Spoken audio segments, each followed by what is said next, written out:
আমন্ত্রিত অতিথিবৃন্দ,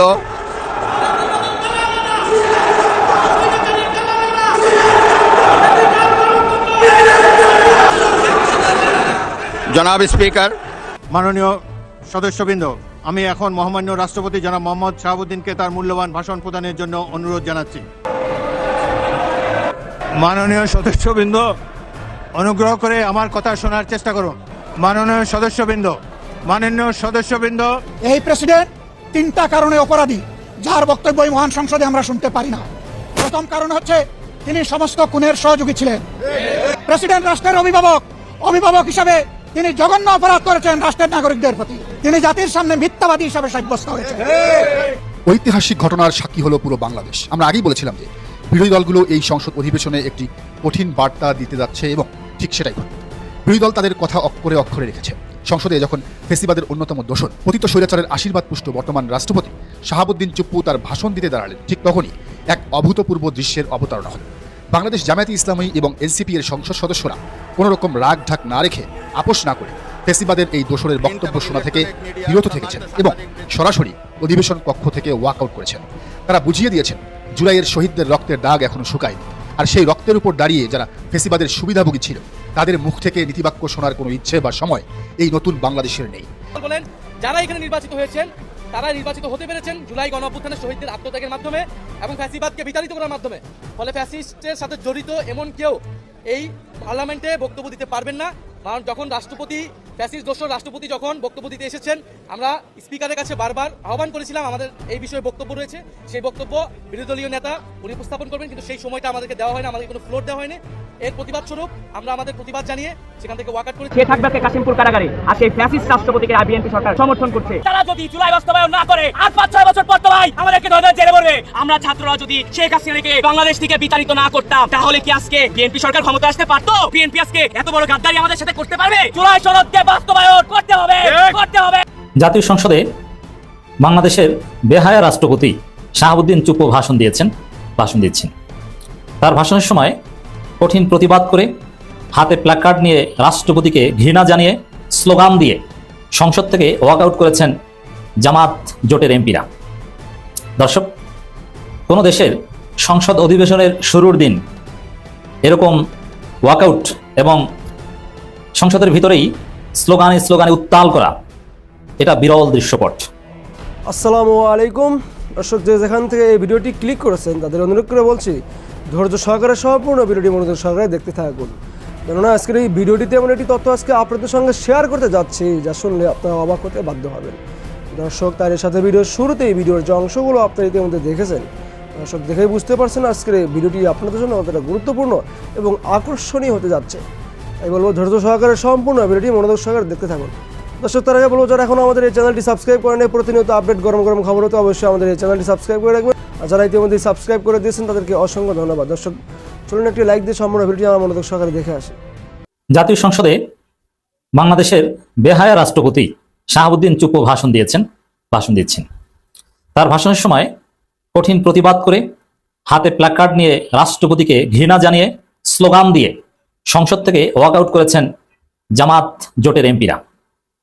দর্শক, কোনো দেশের সংসদ অধিবেশনের শুরুর দিন এরকম ওয়াকআউট এবং সংসদের ভিতরেই স্লোগানে উত্তাল করা, এটা বিরল দৃশ্যপট।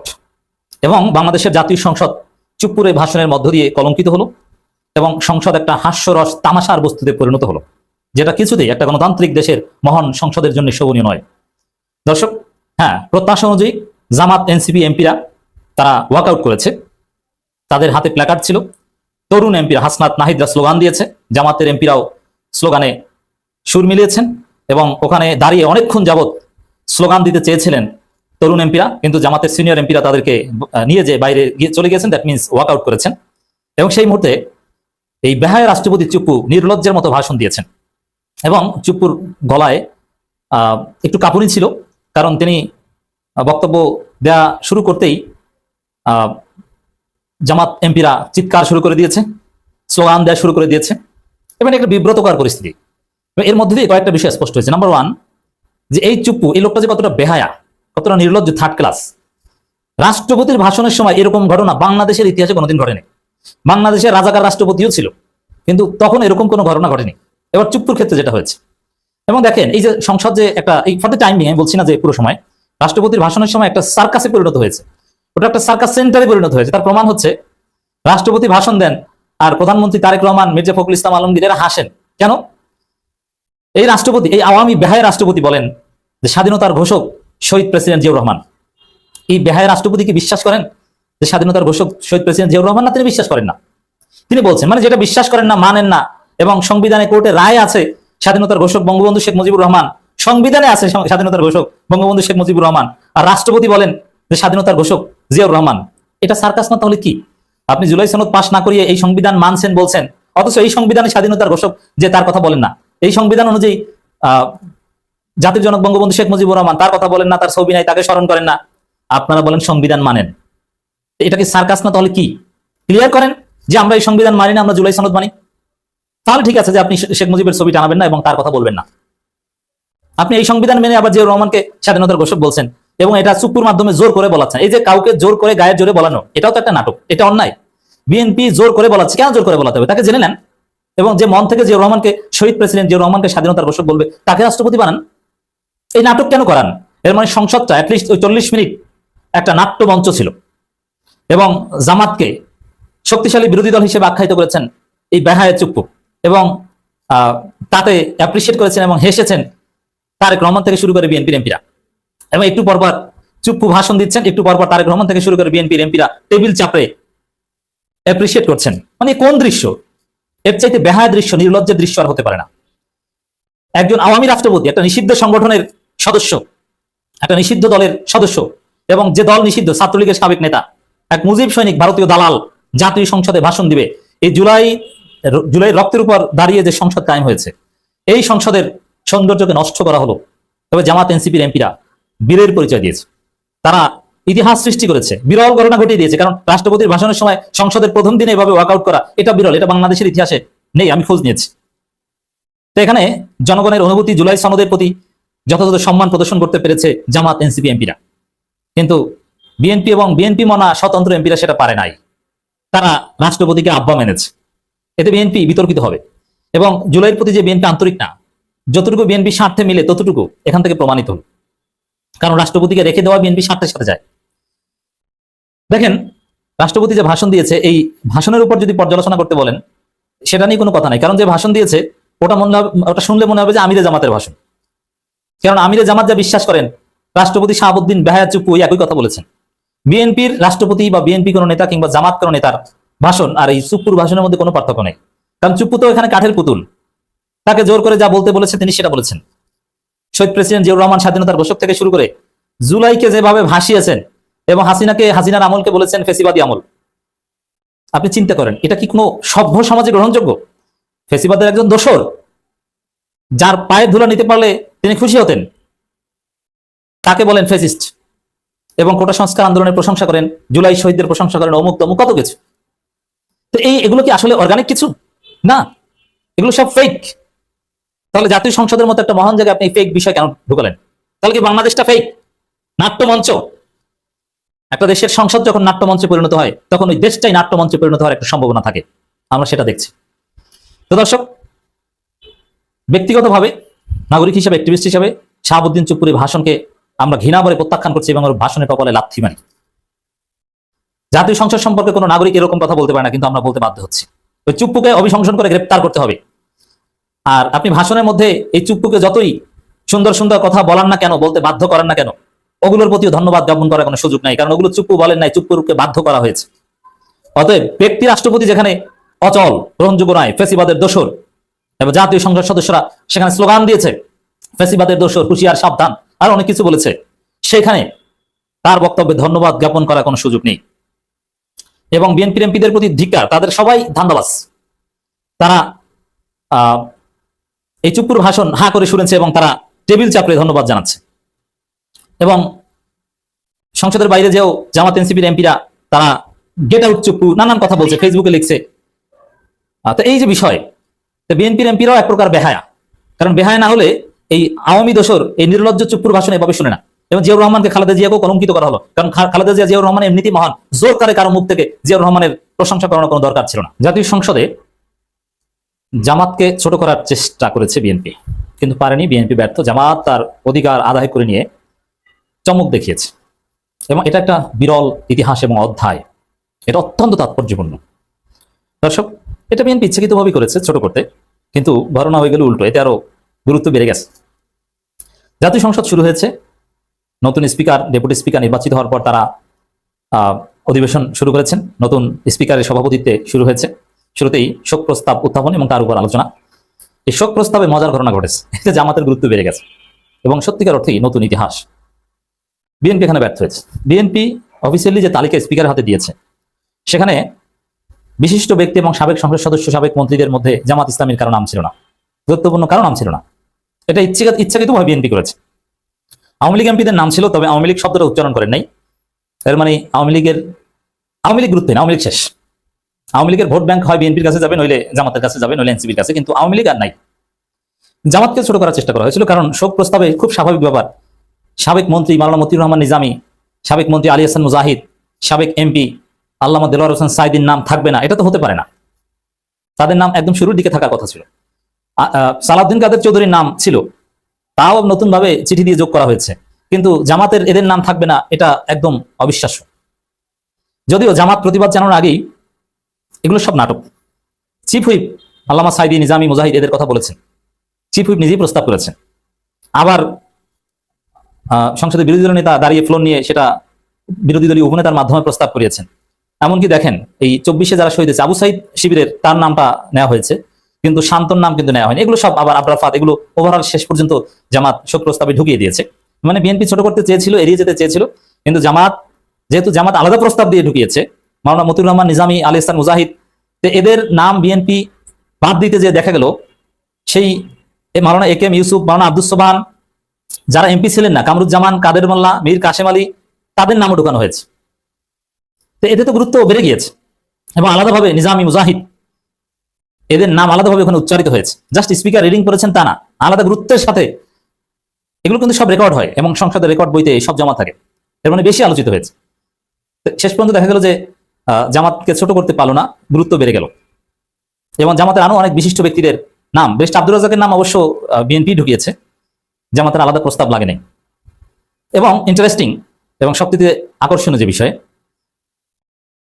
যেমন এই নিজামী, মুজাহিদ, কামরুজ্জামান, কাদের মোল্লা, এরা তো বিএনপির অনেকের ভাষায়, এমনকি এই স্পিকারের ভাষায় রাজাকার। এই স্পিকার তিনি কিন্তু রাজাকার বলেছেন, রাজাকার বলে গালি দিতেন, অমুক তমুক নানান কিছু বলেছেন। কিন্তু এগুলো যে পলিটিক্যাল রেটরিক, তার প্রমাণ হচ্ছে এটা, কাগজে কলমের কোনো ভ্যালু নেই। আজকে সেই রাজাকারদের, আজকে এই বীর মুক্তিযোদ্ধা এবং খেতাবপ্রাপ্ত মুক্তিযোদ্ধা মাননীয় স্পিকার, তিনি তাদেরকে মাননীয় বলতে বাধ্য হন। আজকে বিশিষ্ট রাজাকার তাকে মাননীয় সংসদ সদস্য বলে অভিহিত করতে পারতেন, এবং তিনি একদম সামনের সারিতে গর্বের সাথে মাথা উঁচু করে বসে থাকেন। এটি মাজহারুল ইসলামের কথা বলছে। যখন আমি ভেবেছিলাম যে আওয়ামী লীগ নাই, আওয়ামী লীগের একজন থাকলেও এটা নিয়ে ভেজাল করতো সংসদে, অ্যাটলিস্ট ফজু পাগলা কিন্তু এমপি এবং এখানে আছেন। এই ফজু পাগলা হয়তো মাওলানা মতিউর রহমান নিজামী, আলী হাসান মুজাহিদ, তাদের বাসায় কুখ্যাত রাজাকার, তাদের নামে শোক প্রস্তাব উত্থাপন বা এগুলোতে ফজু পাগলা হয়তো চিৎকার চেঁচামেচি করতে পারে, ভেজাল লাগাতে পারে, আপত্তি জানাতে পারে, নোট অফ ডিসেন্ট দিতে পারে। কিন্তু না, ফজু পাগলা চুপচাপ। ফজু পাগলাকে থামিয়ে দিয়েছে কে? ওই জামাতের আইনজীবীরা ট্রাইব্যুনালে নিয়ে আগেই ডলা দিয়ে থামিয়ে দিয়েছিল ইউনূসের আমলে। ফজু পাগলা ঠান্ডা হয়ে গেছে। কই, ফজু পাগলা নাকি সংসদে এই করবে সেই করবে। রাজাকারদের নামে শোক প্রস্তাব উত্থাপন করা হয়েছে, সর্বোচ্চ সম্মানের সাথে রাজাকারদের নাম কয়েকজন এমপি বলেছে। একটু ফজু পাগলা চিৎকার করতেন, পারলেন না তো। এর মানে জামাত বিরোধী ষড়যন্ত্র ব্যর্থ। জামাত অধিকার আদায় করে নিয়েছে। জামাত তাদের শহীদ নেতাদের রাষ্ট্রীয়ভাবে সম্মানিত করতে পেরেছে, সংসদের রেকর্ড বইতে তাদেরকে যুক্ত করতে পেরেছে, এবং তাদের প্রতি জামাত শুধু সম্মান তাদের দলীয় প্ল্যাটফর্মে জানান না। আজকে মাওলানা মতিউর রহমান নিজামী, আলী হাসান মুজাহিদ, আল্লামা দেলোয়ার হোসেন সাইদি এবং যারা সাবেক এমপি ছিলেন না, এরকম কামরুজ্জামান, কাদের মোল্লা, মীর কাশেম আলীদের জাতীয় সংসদের সম্মানে ভূষিত করতে পারছেন জামাত ইসলাম। এটা একটা বিরাট অর্জন, বিরল ঘটনা। এবং শাহবাগীদের হৃদয় রক্তক্ষরণ। তারেক রহমান নিজে জাকাত ভিত্তিক অর্থনীতির চিন্তা করছেন, যেটা জামাতি থিওরি। শাহবাগীদের হৃদয় রক্তক্ষরণ। তারেক রহমান উদ্যোগে সংসদের ক্যালিগ্রাফিতে লা ইলাহা ইল্লাল্লাহ মুহাম্মাদুর রাসূলুল্লাহ যোগ করা হচ্ছে। এখন বলেন শাহবাগীরা, যেটা একটা মৌলবাদী সংসদ প্রধানমন্ত্রী তারেক রহমান করেছে। এর মানে বিএনপি জামাতের মধ্যে স্বাভাবিকভাবেই সরকারি দল বিরোধী দল হিসেবে কিছু একতলাপ থাকবে, কিছু ফাড়াফাড়িও চলবে, সংসদে উত্তেজনাও হবে। কিন্তু তারপরও স্বস্তির জায়গা, আসার জায়গা, যে আওয়ামী লীগ আউট, শাহবাগী আউট। তারেক রহমান ধর্মীয় মূল্যবোধ ধারণ করছেন, এবং আলেম ওলামাদের যেভাবে বিরল সম্মানে ভূষিত করছেন, শাহ আহমদুল্লাহদের যেভাবে ডাকছেন, এটা তো জামাত ক্ষমতা আসলে হতো, সেটা তারেক রহমান করছেন, জামাতের কাজ তারেক রহমান করছেন। এবং এই জামাত, আমি আজকে আপ্লুত। হ্যাঁ, জুলাই সনদ অনেক কিছু নিয়ে ইখতিলাফ আছে, বা এগুলো হবে, বা এগুলো নিয়ে উত্তেজনা আছে, রাষ্ট্রপতি কেন বাসেন, এটা আলাদা বিষয়। কিন্তু তারপরও আমরা আপ্লুত এই দৃষ্টিকোণ থেকে। এই জামাত ইসলামীকে ডিহিউম্যানাইজ করা হয়েছে, তাদেরকে বাংলাদেশে মানুষ মনে করা হয়নি, তাদেরকে থার্ড ক্লাস সিটিজেন হিসেবে ট্রিট করা হয়েছে, তাদেরকে নিষিদ্ধ করা হয়েছে। সেই জামাত ইসলামী আজকে জাতীয় সংসদে সেই জামাতের আমিরকে, যেই ডাক্তার শফিকুর রহমানকে, তিনি আমির হওয়ার পর অধিকাংশ সময় তাকে কারাগারে রাখা হয়েছে, সেই আমিরকে আজকে স্পিকার, মাননীয় প্রধান বিরোধী দলীয় নেতা বলেন, এবং সেই আমিরকে মাননীয় প্রধানমন্ত্রী বিশেষভাবে নাম নিয়ে সম্মান করেন, মাননীয় চিফ হুইপ থেকে শুরু করে অন্য সবাই মাননীয় বলে ফেনা তুলেন। কি সুন্দর দৃশ্য! আল্লাহ জামাতকে কতদূর নিয়েছে। এই জামাতকে এইভাবে আল্লাহ ক্ষমতা দিবেন। আল্লাহ যাকে সম্মানিত করেন তাকে কেউ অসম্মানিত করতে পারে না। তারেক রহমানের কথাও বলবো, আমরা অনেকে তার সমালোচনা করি, হাসিনা তাকে কতটা অপদস্থ করেছে, মিডিয়ার মাধ্যমে কত গালাগালি করিয়েছে, তারপর সে তারেক রহমানকে আজকে আল্লাহ কোথায় নিয়েছেন, আল্লাহ ক্ষমতা দিয়েছেন, সম্মানিত করেছেন। তো এটা সত্যি সবকিছু, এই যে দৃশ্য, অসম্ভবকে সম্ভব করার যে দৃশ্য দেখছি, এটা পুরোটাই অবদান জুলাইয়ের। জুলাই কিন্তু সংসদে বারবার মাননীয় প্রধানমন্ত্রী থেকে শুরু করে সবাই জুলাইয়ের কথা বলছে, জুলাই শহীদদের স্মরণ করছে। ৭১, ২৪, অসাধারণ দৃশ্য, জামাত অধিকার আদায় করে দেখিয়ে দিয়েছে। খুব ভালো লাগছে। আজ ঐতিহাসিক সংসদ বসতে যাচ্ছে, এটা বাংলাদেশের জন্য এক ইতিহাস। যারা এবার জীবনে প্রথম ভোট দিয়েছেন তাদের জন্য একটা বড় প্রত্যাশার, কারণ এই সংসদ যারা এবার প্রথম ভোট দিয়েছেন তাদের ভোটের ফলাফলের ফসল। এই সংসদে তাদের অবদান রয়েছে, তারাই ভোট দিয়ে এবার নতুন নতুন সংসদ সদস্য নির্বাচিত করেছেন। কেমন হবে এবারের সংসদ, কারা যাচ্ছে, তাদের প্রথম বক্তব্য কি হবে, কি প্রত্যাশা তাদের, অবৈধ প্রেসিডেন্টের বিরুদ্ধে তারা কি ব্যবস্থা নেবে, 4টি বিষয়। এবার সংসদের মুখগুলো কারা, কি আলোচনা হবে, কি চায় তারা, আর অবৈধ সবচাইতে বাংলাদেশের ইতিহাসে অনৈতিক তথাকথিত প্রেসিডেন্টের ব্যাপারে তাদের অবস্থান কি হবে, 4টি বিষয় নিয়ে আমরা আলোচনা করব। নাহিদ, হাসনাত আবদুল্লাহ, ডাক্তার শফিকুর রহমান, ডক্টর শফিকুল ইসলাম মাসুদ, মাহবুব সালেহীন, এই ধরনের তরুণ, ইয়াহিয়া, খালেদ সাইফুল্লাহ, এরকম তরুণ সব সংসদ সদস্য এবার সংসদে গিয়েছে, সব তাগড়া, তরুণ, ঝকঝকে, তকতকে। আপনারা হয়তো ভাবতে পারেন এর আগেও তরুণরা সংসদে গিয়েছে, যেমন আপনার সংসদে গিয়েছে শেখ হাসিনার আত্মীয় স্বজন, ওই নিক্সন, গুন্ডা, ফান্ডা, চাঁদাবাজ, সন্ত্রাস, ধর্ষক, গিয়েছে মাহিবি চৌধুরী বাপের পরিচয়ে। এত বেশি তরুণ ইয়াং সংসদ সদস্য আর এভাবে একত্রিত হয়নি কোনো বৈধ সংসদে। সেই সংসদে আমরা দেখতে যাচ্ছি এবারের সংসদ হবে আঙ্গুল উঁচিয়ে পাঞ্জা লড়ার আহ্বান। কেউ কাউকে ছাড় দেবে না, নীতি, নৈতিকতা, আদর্শ, দুর্নীতি, চাঁদাবাজি সব কিছুর বিরুদ্ধেই কথা চলবে। তারপরও যে কোনো সময়ের চাইতে এই সংসদটি আমার মনে হয় তুলনামূলকভাবে পবিত্র, কারণ এই সংসদে সেই সন্ত্রাসী, দেশবিরোধী, ভারতীয় দালালদের ব্র্যান্ডধারী, সাইনবোর্ডধারী কোনো সদস্য নাই। তার মানে ভারতীয় দালাল নাই এমন নয়। এই সংসদে কেউ ভারতের বন্ধু বলে পরিচয় দিতে তরুণরা এটা গায়ে বাঁধবে, তারা এটা বলবে না। বলতে পারে দুই একটা ইতর পাটপার, ফখরুল হয়তো বলতে পারে, বন্ধু বলে ফেনা তুলতে পারে। সুরে বাচ্চাকে আগে একটা গালি দিয়ে রাখলাম। এই যে নাহিদ, হান্নান মাসুদ, সালেহীন, হাসনাত আবদুল্লাহ, আব্দুল হান্নান মাসুদ, এরাই আগুন ঝরাবে। কি হবে হাসনাত আবদুল্লাহর আজকের প্রথম ভাষণ? মূলত এই সংসদে ঝড় উঠবে জুলাই সনদ নিয়ে, কারণ বিএনপি প্রথমেই ভুল করে ফেলেছে গণভোট নিয়ে। গণভোট নিয়ে যদি বিএনপি চুপ থাকতো তাহলে এত কথা উঠতো না। নির্বাচনের পর থেকে আজকে 1 মাস পুরোপুরি, অর্থাৎ 12ই ফেব্রুয়ারি ইলেকশন হয়েছে, আজকে 12ই মার্চ, 1 মাস। আর দিনের হিসাব যদি আমরা করি তাহলে 28 দিন, কারণ ফেব্রুয়ারি তো 28 গেছে। সেই দিক দিয়ে আপনি কনসিডার করলে বিএনপির কিছুই হতো না যদি শুধু চুপচাপ থাকতো, কিন্তু তারা আগেই গণভোটকে তাচ্ছিল্য করেছে। আপনার একই দিনে 2টি ভোট হয়েছে, একটি ভোট আপনি মানছেন, আর একটি ভোট আপনি মানছেন না। অথচ এই ভোটটির চাইতে, বেদলীয় ভোটটির চাইতে গণভোটটি বেশি শক্তিশালী, কারণ এই গণভোটের মধ্যে দলমত নির্বিশেষে সবাই আছে। আর ব্যক্তিগত দলীয় ভোটটি শুধু দলের পক্ষে গিয়েছে। তাহলে দলমত নির্বিশেষে হায়ের পক্ষে ভোট দিয়েছে মানুষ, অর্থাৎ হাটা হলো দলমত নির্বিশেষে, এটাই শক্তিশালী। এটা নিয়েই সংসদে ঝড় উঠবে। আন্দোলন নিয়ে কথা হবে, আন্দোলনের পক্ষ বিপক্ষ নিয়ে কথা হবে, আন্দোলনের কারা বেনিফিশিয়ারি, কারা বেইমানি করছে সেটা নিয়ে কথা হবে। তুমুল ঝড় উঠবে, আগুনের উত্তাপ, সংসদের উত্তাপ ছড়িয়ে পড়বে।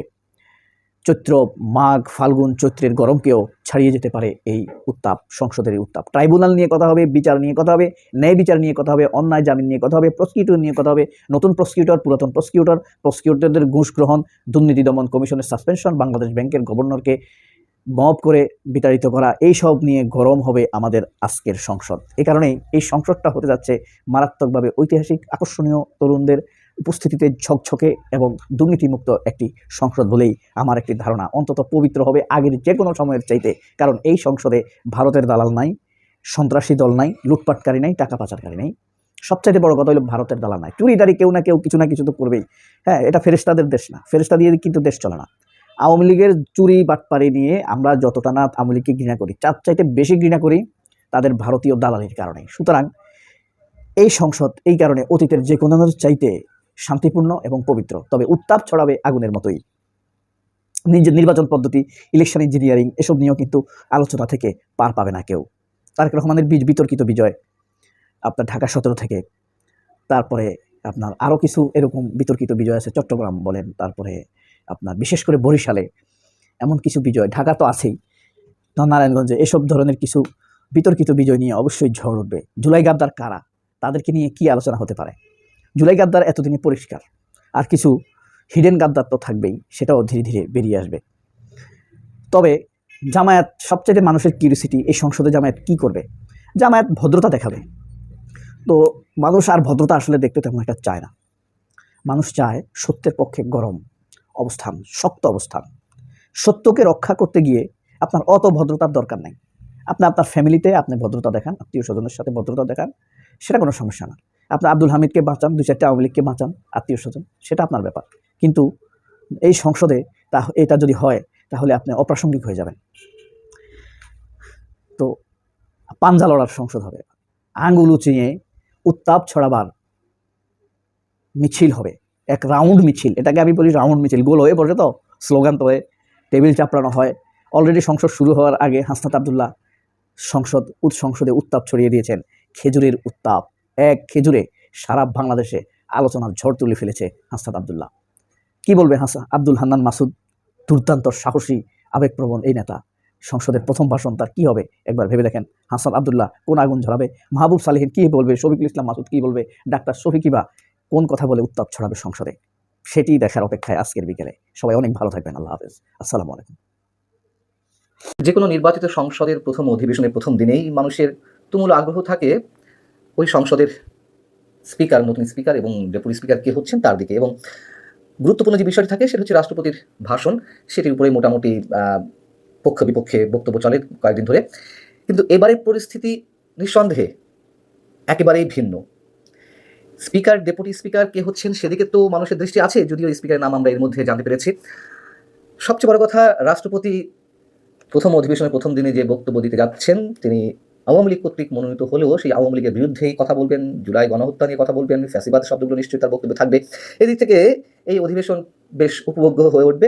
এবং একই সঙ্গে ডেপুটি স্পিকার নিয়ে এখনো পর্যন্ত জটিলতা। একই সাথে এই প্রথমবারের মতন কোনো সংসদের প্রথম অধিবেশন সভাপতির আসন ছাড়াই অনুষ্ঠিত হতে যাচ্ছে, শুরু হতে যাচ্ছে। তাহলে কি হবে?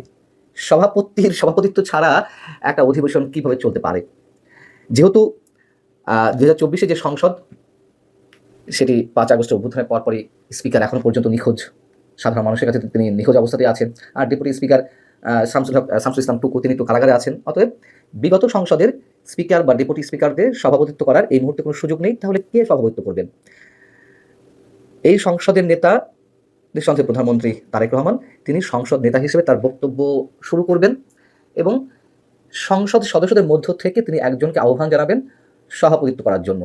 তিনি সভাপতিত্ব করবেন এবং তার সভাপতিত্বে স্পিকার এবং ডেপুটি স্পিকার মনোনীত হবেন।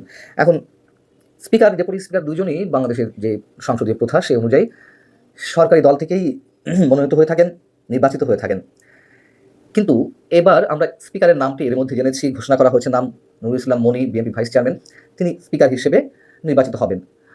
কিন্তু গলতটা বেঁধেছে ডেপুটি স্পিকার নির্বাচন নিয়ে। ডেপুটি স্পিকার কে হতে যাচ্ছেন? তবে বিএনপির পক্ষ থেকে এরই মধ্যে ডেপুটি স্পিকারের পদটি জামাতকে প্রস্তাব দেওয়া হয়েছে তাদের সংসদ সদস্যদের মধ্য থেকে মনোনীত করার জন্য। কিন্তু জামাত এখনো পর্যন্ত সুনির্দিষ্টভাবে কোনো সুপ্রিয় দর্শক, আশা করি সম্পূর্ণ ভিডিওটি মনোযোগ সহকারে দেখলেন এবং সবগুলো ভিডিওর বিস্তারিত আলোচনা মনোযোগ সহকারে শুনলেন। দর্শক, এই ভিডিওটি থেকে কী জানলেন আপনার গুরুত্বপূর্ণ মতামতটা আমাদের কমেন্ট বক্সে অবশ্যই জানিয়ে যাবেন এবং প্রতিনিয়ত আপডেট গরম গরম খবর হতো অবশ্যই আমাদের চ্যানেলটি সাবস্ক্রাইব করে রাখবেন। আজকের মতো এখানেই বিদায় নিচ্ছি, দেখা হবে নতুন একটা ভিডিওতে।